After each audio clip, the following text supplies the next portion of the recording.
¿Qué onda? Yo soy el Mitch del equipo Natural Motion y hoy les enseñaremos a hacer gato y Kong.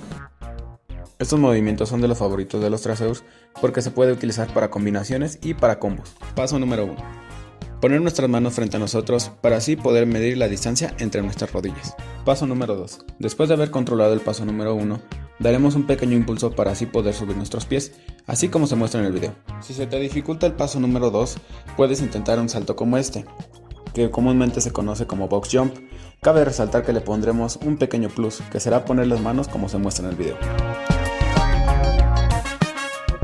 Paso número 3. Si controlaste los pasos anteriores, es momento de combinarlos y hacer un gato.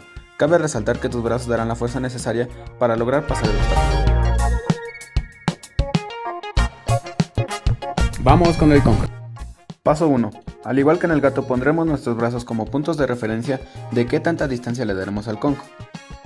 El Kong es básicamente un gato, pero para obstáculos más largos. Paso 2.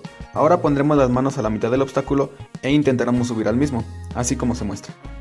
Poco a poco llevaremos nuestras manos a la orilla del obstáculo para así poderlo pasar completamente. Este es un pequeño truco para comprender la distancia entre tus pies y las manos, para poder hacer un Kong. Paso número 3. Si ya controlaste todos los pasos, es momento de poner en práctica lo aprendido. Realiza todo a un costado del obstáculo, ya que así podrás calcular la fuerza que necesitas, así como se muestra en el video.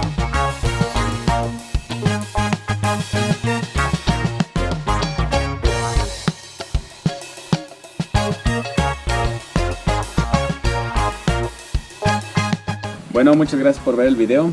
Si te gustó, dale manito arriba, no olvides suscribirte y nos vemos en la próxima.